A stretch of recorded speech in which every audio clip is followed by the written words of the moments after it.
फिर दिन हुआ,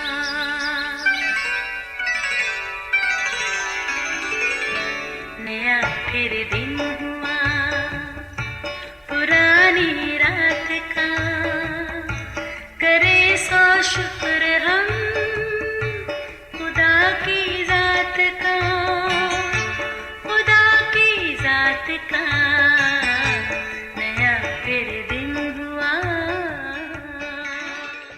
आज की आयत। आए मेहनत उठाने वालों और बोझ से दबे लोगों, सब मेरे पास आओ, मैं तुमको आराम दूंगा। मत्ती 11 बाब 28वीं आयत। अजीज़ों, पिछले दिनों हमारी एक अजीज़ा की सालगिरह थी। बैठी मेन्यू देख रही थी, फिर बोली एक ऑफ़र है, क्यों ना इस मरतबा पिज़्ज़ा पार्टी मनाई जाए। ऐसे है, मेहमानों के हिसाब से जितने पिज़्ज़े खरीदूंगी उतने ऑफ़र में फ्री में मिल जाएंगे। अरे वाह, इससे ज़्यादा मज़े की बात और क्या हो सकती है। अब तो हर चीज़ में ऑफ़र एक फैशन बन चुका है। ऐसे दिलकश इश्तिहार बनाए जाते हैं कि मन खिंचा चला जाता है। मसलन 1 बाय 1 गेट फ्री, कोक और पेप्सी के ढक्कन में भी इनामी टोकन, 100 रुपये के बैलेंस पर 500 रुपये SMS फ्री। बड़े बड़े मॉल्स पर महीने में एक ऑफर्स वीक। कारोबारी हजरात के ऐसे अनोखे अंदाज जो ग्राहक को अपने हिसार से बाहर निकलने का मौका ही नहीं देते। यूं हर कोई ऑफर्स के दिलकश लफ्ज़ के शहर में इस कदर खो जाता है कि हर चमकती चीज़ को सोना समझ लेता है। पर ज़रा सोचें, इस हसीन धोखे में सदाकत कितनी है, ये तो रब के सिवा बिजनेसमैन ही जाने। बहरहाल ग्राहक तो खुश हो ही जाता है। अजीज़ों, आप कुछ पल के लिए अपनी आंखों में बाग़े अदन में एक नज़ारे की मंजरकशी करते हैं। हवा एक फलदार दरख्त के पास खड़ी किसी से बातें कर रही है। आइए ज़रा सुनते हैं गुफ्तगू का मौजू क्या है। कोई कह रहा था, क्या बाग के सारे दरख्तों का फल तुम खाते हो? हवा ने बड़ी खुश दिली से कहा, हाँ, ये सारे फल हमारे लिए हैं। फिर मुस्कुराते बोली, पर जो दरख्त बाग के बीच में है उसकी बाबत खुदा ने कहा है, ना तुम उसे खाना न छूना वरना हम मर जाएंगे। हवा ने सादगी से जवाब दिया। ओ, हवा से बात करने वाला ये सांप की सूरत में शैतान था, जिसने बड़ी चालाकी से खुदा के अल्फाज की हेर फेर करके एक खूबसूरत ऑफर दी। तुम हरगिज़ नहीं मरोगे, बल्कि खुदा जानता है कि उस फल के खाने से तुम्हारी आंखें खुल जाएंगी और तुम खुदा की मानद नेक व बद के जानने वाले बन जाओगे। ओह सच, खुदा की मानद नेक व बद के जानने वाले। हवा ने सोचा, शैतान की इस ऑफर का उस पर इतनी जल्दी असर हुआ। फौरन उस फल को देखा जो उसकी आंखों को खुशनुमा लगा। सोचने लगी, खाने में तो और भी अच्छा होगा और अक्ल बख्शने को भी खूब है। इस ऑफर के इतने फायदे। उसने फौरन हाथ फल की तरफ बढ़ाया, तोड़ा, खुद भी खाया और अपने साथी आदम को भी दिया। अजीज़ों, यकीनन ये फल जायके में भी खूब होगा, पर इस ऑफर का असर क्या हुआ? वाकई ही उन्हें जल्द नेक व बद की पहचान होगी और उन्हें एहसास हुआ कि वो नंगे हैं। घबराए और मुंह छुपाने लगे। फिर उन्होंने अंजीर के पत्तों को सी कर अपने लिए लुंगियां बनाई। यूं शैतान की ऑफर ने गुनाह का बीज बो दिया, जो वक्त के साथ साथ फूलता फलता गया। फिर यही खुदा और इंसान में दूरी का बायस बना। फिर आदम और हवा के बाद आने वाला हर इंसान गुनाह में पैदा हुआ और खुदा की रफाकत से महरूम हो गया। देखा ना शैतान की ऑफर का अंजाम। बिलाशुबा गुनाह दलदल के कीचड़ की मानिद है, जो एक बार इसमें गिर गया वो इसमें धंसता ही चला जाता है।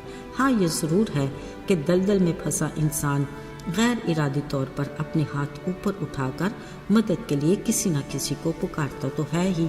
ज़रा सोचिए, कौन इस मुसीबत ज़दा की मदद के लिए आ सकता है?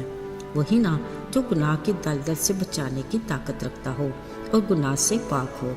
सवाल तो ये है कि कौन गुनाह से पाक है? खुदा का कलाम कहता है, सब ने गुनाह किया। फिर ये भी कि कोई नेकोकार नहीं, एक भी नहीं, यानी साबित हुआ हम सब गुनाहगार हैं। ये खुदा के कलाम का फैसला है। जो जान गुनाह करेगी वो मरेगी, यानी गुनाह की सज़ा मौत है। यकीनन जो हर गुनाहगार के लिए नाउमीदी और मायूसी की कैफियत तो है, मगर खाली खुदा جو ہماری امید اور تسلی ہے، اس نے فرمایا کہ خدا کی بخشش ہمارے خداوند یسوع مسیح میں ہمیشہ کی زندگی ہے، یعنی اب خداوند یسوع کی جانب سے ایک زبردست آفر۔ عزیزو، یاد رہے، صرف اور صرف خدا باپ کی آفر ہی بیش قیمت اور بے مثال ہے، کیونکہ اسے دنیا سے ایسی محبت رکھتا ہے کہ اپنے اکلوتے بیٹے کو بخش دیا تاکہ جو کوئی اس پر ایمان لائے ہلاک نہ ہو بلکہ ہمیشہ کی زندگی پائے۔ خدا کا کلام سادہ اور صاف الفاظ میں ہمیں آگاہ کرتا ہے کہ ہم کس طرح گناہ کی دلدل اور ہلاکت سے بچ سکتے ہیں۔ عزیزو، ہمارا خالق اور مالک خدا گناہ کے باعث انسان کی دوری کو اپنے اکلوتے بیٹے یسوع کی قربانی سے ملاپ میں بدل دیتا ہے اور گناہ گار کو اپنے فضل کے باعث نجات دے کر راست باز ٹھہرا کر ہمیشہ کی زندگی کا وارث بنایا۔ یہ ہمارے لیے خدا کی بڑی بخشش اور دلکش آفر ہے۔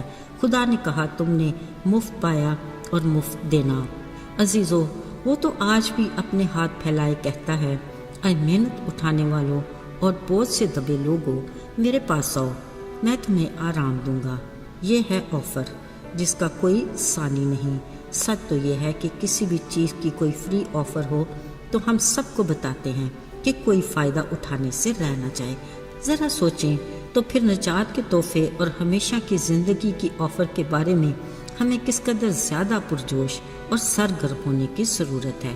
شاید ہم کبھی خرگوش کی طرح جوش میں آتے تو ہیں، مگر پھر راستے میں لگے دلکش پھول اور دل فریب نظارے، ہوا کے ٹھنڈے جھونکے ہمیں اپنی طرف مائل کر لیتے ہیں۔ یوں ہماری خواہشات کی تتلیاں ہمیں بھگاتے بھگاتے کہاں سے کہاں لے جاتی ہیں اور ہم اپنی زندگی کے مقصد سے بہت دور چلے جاتے ہیں۔ یاد رہے، بہتری اسی میں ہے کہ ہم کچھوے کی طرح صحیح پر چلتے ہی رہیں اور ہماری نظر نجات کے بانی اور کامل کرنے والے یسوع کی طرف لگے رہیں۔ خیال رہے کوئی مفت نجات کے تحفے سے محروم نہ رہ جائے۔ آئیے دعا کریں۔ اے خداوند، ہم تیرے شکر گزار ہیں کہ تو نہ صرف ہمارا خیال رکھتا اور ہماری فکر کرتا ہے بلکہ ہر قدم پر ہمارے ساتھ ہے۔ تیرے اس بڑے فضل کے لیے بھی ہم تیرے شکر گزار ہیں جس کے باعث ہم ہلاکت سے بچ کر ہمیشہ کی زندگی کے وارث بنے۔ توفیق عطا کر کہ ہم دوسروں کو بھی تیرے فضل کے سایہ میں لانے کے لائق ہوں۔ یسوع کے مبارک نام میں آمین۔